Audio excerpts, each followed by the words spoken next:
Hai teman-teman, tahukah kalian ada banyak cerita menarik di balik sejarah bendera merah putih? Ayo kita simak bersama ceritanya. Sejak kapan merah putih menjadi ungkapan rasa kebangsaan kita? Menurut Muhammad Yamin, pahlawan nasional dan tokoh pergerakan Indonesia, warna merah dan putih telah digunakan masyarakat Nusantara sejak 6.000 tahun lalu. Suku bangsa rumpun Austronesia yang mendiami Nusantara saat itu menggunakan warna merah untuk melambangkan matahari dan putih untuk melambangkan bulan. Menurut Yamin, jejak perlambangan merah putih juga tampak pada masa kerajaan Hindu-Buddha, misalnya pada relief Candi Prambanan dan Borobudur. Pada masa VOC dan pemerintahan kolonial Belanda, Pangeran Diponegoro dan Sisingamangaraja XII memakai merah putih sebagai umbul-umbul pasukan mereka. Kisah merah putih berlanjut pada masa pergerakan kebangsaan di awal abad ke-20.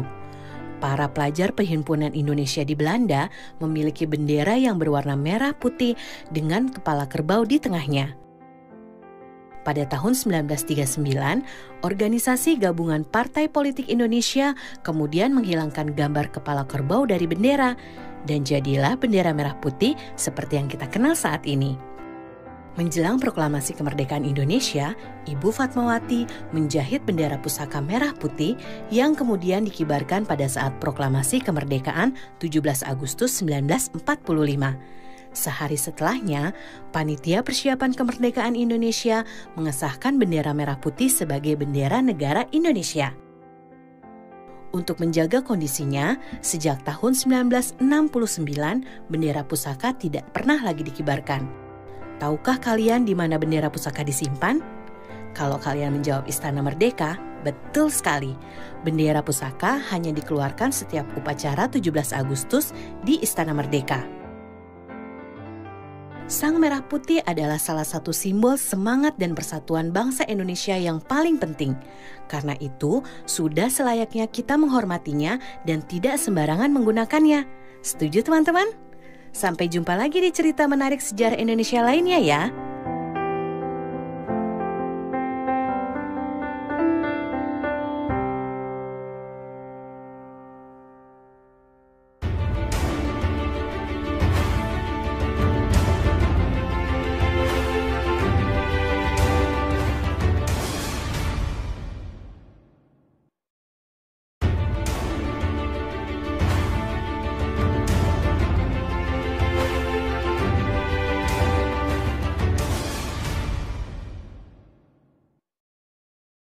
Di ruang kelas, kita selalu melihat lambang negara Garuda Pancasila. Tapi tahukah teman-teman, kisah di balik tercetusnya lambang tersebut? Ayo kita simak bersama sejarahnya. 4 tahun setelah merdeka, Indonesia belum mempunyai lambang negara. Barulah tanggal 20 Desember 1949, Presiden Soekarno menunjuk Sultan Hamid II sebagai Menteri Negara yang tidak memimpin departemen untuk merancang lambang negara. Hamid lalu membentuk Panitia Lambang Negara dengan Ketua Muhammad Yamin dan anggota yang terdiri dari Ki Hajar Dewantara, Muhammad Nasir, M.A. Pelupesi, dan Purbacaraka.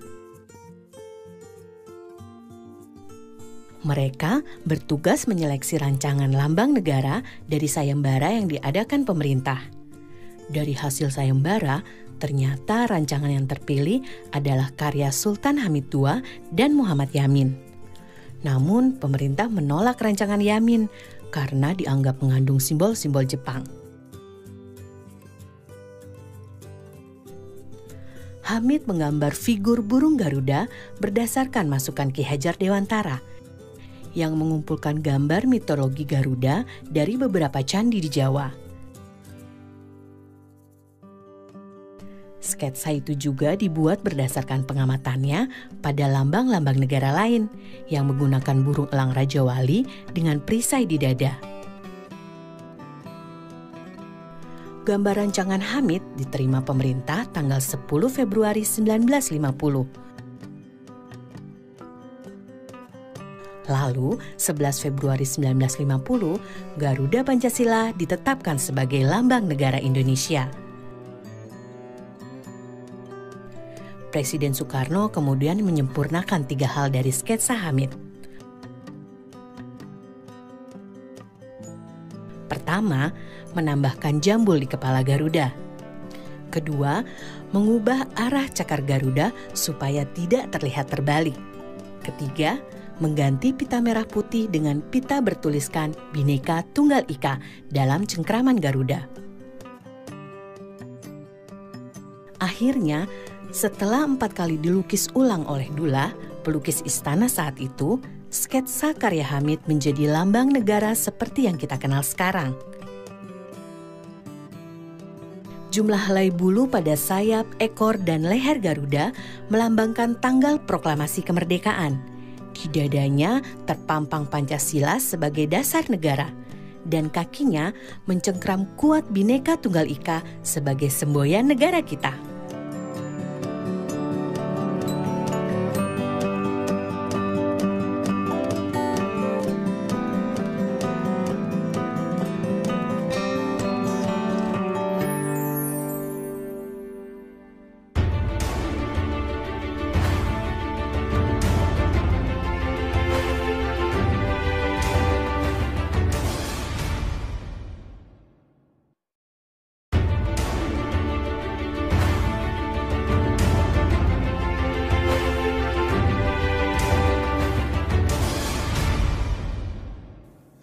Tanggal 1 Juni sangat penting bagi bangsa Indonesia, karena itu adalah hari lahir Pancasila, dasar negara kita.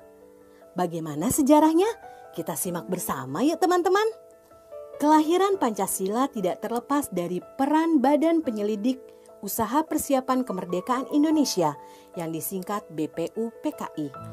Sidang pertama BPUPKI tanggal 29 Mei sampai 1 Juni 1945 bertujuan merumuskan dasar filsafat dan bentuk negara Indonesia merdeka. Saat itu ada 3 tokoh yang menawarkan konsep dasar negara Indonesia. Mereka adalah Muhammad Yamin, Supomo, dan Soekarno. Dalam pidato Soekarno tanggal 1 Juni 1945 disampaikan dasar negara Indonesia yang meliputi 1. Kebangsaan Indonesia, 2. Internasionalisme atau pri kemanusiaan, 3. Mufakat atau demokrasi, 4. Kesejahteraan sosial, dan 5. Ketuhanan yang Maha Esa. Saya namakan ini atas petunjuk seorang teman kita ahli bahasa. Namanya ialah Pancasila. Sila artinya asas atau dasar, dan di atas kelima dasar itulah kita mendirikan negara Indonesia, kekal dan abadi. Demikian kata Soekarno. Sidang BPUPKI pun berakhir dan belum menghasilkan keputusan mengenai dasar negara. Perumusan dasar negara kemudian dibahas lebih mendalam oleh panitia yang berjumlah 9 orang. Anggotanya terdiri dari Soekarno, Muhammad Hatta, Ahmad Subarjo, Muhammad Yamin, Wahid Hashim, Abdul Kahar Muzakir, Abikusno Cokro Sujoso, Haji Agus Salim, dan A.A. Maramis. Pada 22 Juni 1945, Panitia 9 menyelesaikan suatu rumusan yang disebut Piagam Jakarta.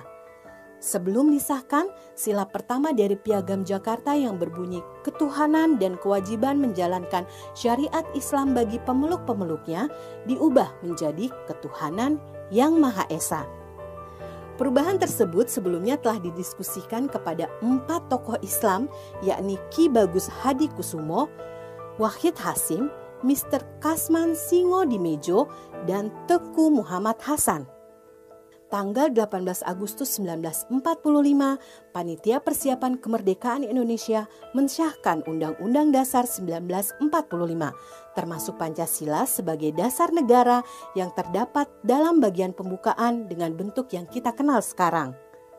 Nah teman-teman, penetapan hari lahirnya Pancasila pada 1 Juni merujuk pada fakta sejarah ketika Soekarno pertama kali mengungkapkan kata Pancasila pada pidatonya dalam sidang BPUPKI tanggal 1 Juni 1945.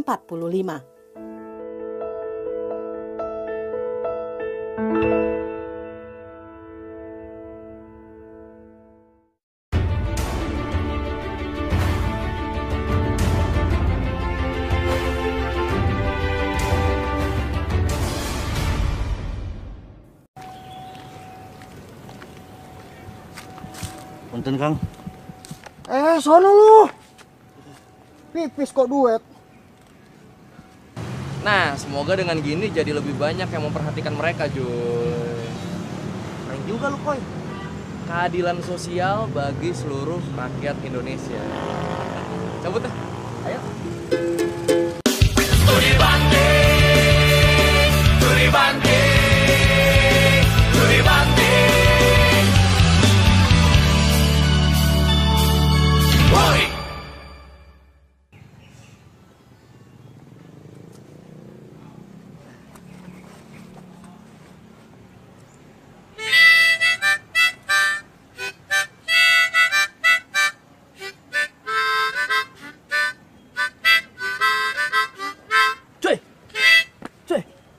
Ketemu solusinya, Joy. Akhirnya, Joy. Ketemu solusinya. Masalahnya aja gua nggak tahu, tiba-tiba lu udah nemu solusinya. Pegadaian mah lewat sama lu, Koy. Enggak. Ini. Gue harus ikutan ini nih. Lihat tuh. Apaan? Bimbel metode Kuman. Kumon. Iya, gue harus ikutan ini nih kan. Selama ini gue belajar fisika, belajar kimia. Tryout gue tuh hasilnya tidak pernah memuaskan. Ini gara-gara hitungan gue tuh lambat, Joy. Dengan gue ikut metode Kumon ini, berhitung gue bakal tepat dan cepat. Nah, ini nih. Contoh manusia Pancasila. Kok manusia Pancasila, Joy? Iya.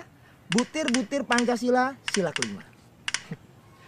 Gue sila kedua sama kelima ya masih ketuker-tuker. Ini lagi suruh lu sebut acak. Pancasila, sila kelima, butir ke-9. Suka bekerja keras. Lu jadi malu. Gue tumben banget lu muji gue lu. Ya gimana, kita kan sebagai pelajar itu memang udah kewajiban kita, Joy. Bekerja keras. Tapi nggak cerdas. Sampai kapanpun lu tuh anak IPS, Koy. Identitas lu sebagai anak IPS. Lu ngapain sih soal-soal ikut tryout IPA? Apalagi buat ngejar siapa tuh? Wanda. Ngapain? Sebenarnya passion lu itu di mana, Koy? Ya itu, di Wanda. Mother of my child. Lu nggak usah pamer-pamerin kelebihan lu yang cuma itu doang. Bahasa Inggris? Bukan, PD. Rumah. Ya, tapi keren juga lu ya. Bisa hafal Pancasila sampai butir-butirnya kayak gitu. Ya, sebenarnya gue nggak hafal-hafal banget sih. Tapi kita harus hafal semua, Koy. Bahkan kita harus hafal sampai filosofinya. Biar apa? Biar kita nggak kayak orang itu tuh. Tuh.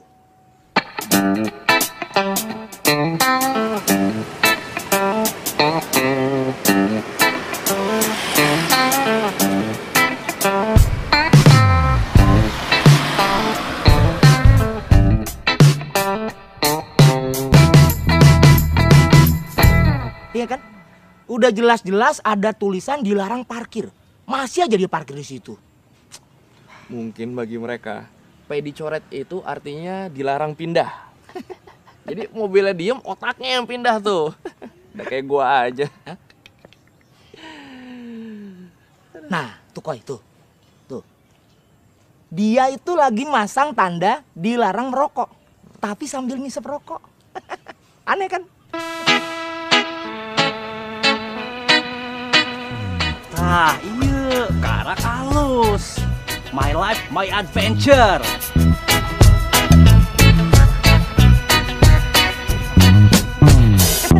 Gimana mau adventure? Napas lu aja bako. Tapi kalau dipikir-pikir, iya juga Ju ya. Ternyata banyak peraturan di sekitar kita yang sama orang-orang tuh dilanggar. Nah, ini karena banyak orang yang gak paham sama Pancasila, Koy. Terutama sila kelima. Keadilan sosial bagi seluruh rakyat Indonesia. Butir ke-8. Silakan Cuy. Tidak menggunakan hak milik untuk bertentangan dengan atau merugikan kepentingan umum. Oh, itu maksudnya apa tuh Cuy? Jadi gini Koy. Parkir itu hak lu kan? Iya. Hak lu dong. Iya. Ngerokok juga sebenarnya hak lu. Boleh-boleh aja.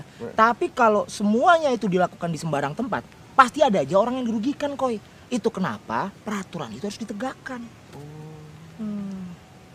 Biar nggak kayak orang itu tuh, Cuy. Wah, pipis kok di situ. Iya. Ntar gimana nyiramnya coba itu? Bukan soal itu. Mudah-mudahan cuma dia lah yang pipis sembarangan.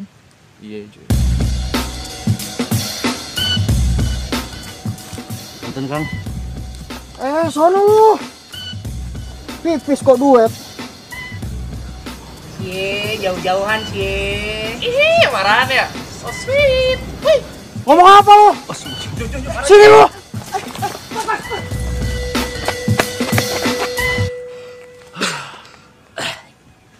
Untung tuh preman sambil pipis Joy. Jadi Iya. larinya susah. Untung tuh preman gak multitasking, Koy. Udah jalan Joy. Iya, yuk. Muncul lagi.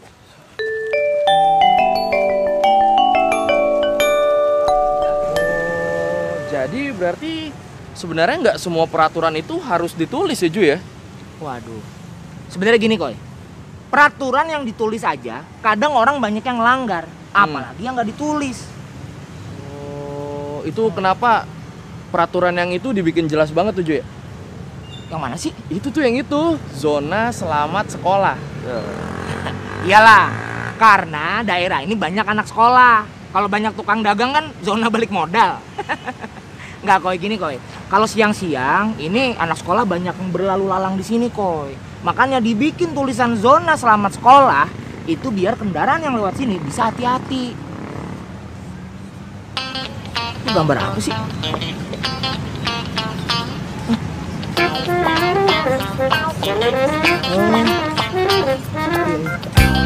Ju, itu Ju. Koy,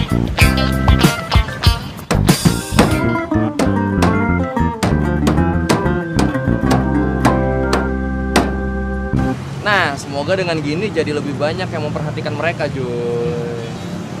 keren juga lu, Koy. Keadilan sosial bagi seluruh rakyat Indonesia. Cabut deh. Ayo.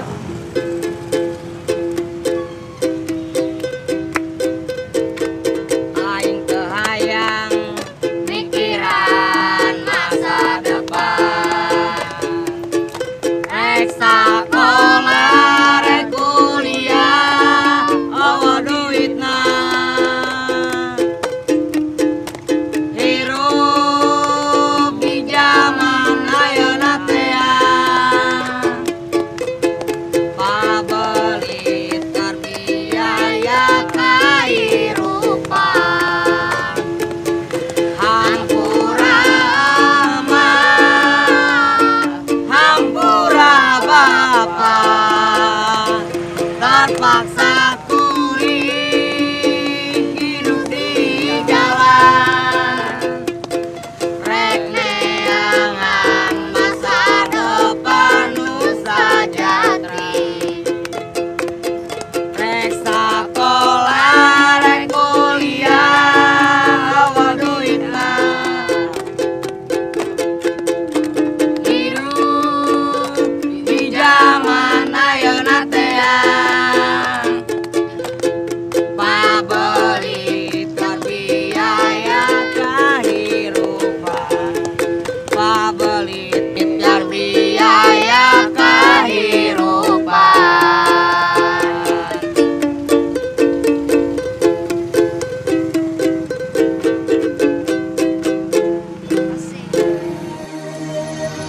Tentang semua hal yang buat kau bahagia, yang mungkin dapat kita percaya, karena hari ini akan ku buktikan. Makasih sudah nonton episode kali ini. Kalau lu suka sama episode kali ini, jangan lupa share ke teman-teman lu. Dan jangan lupa like, komen, dan Subscribe.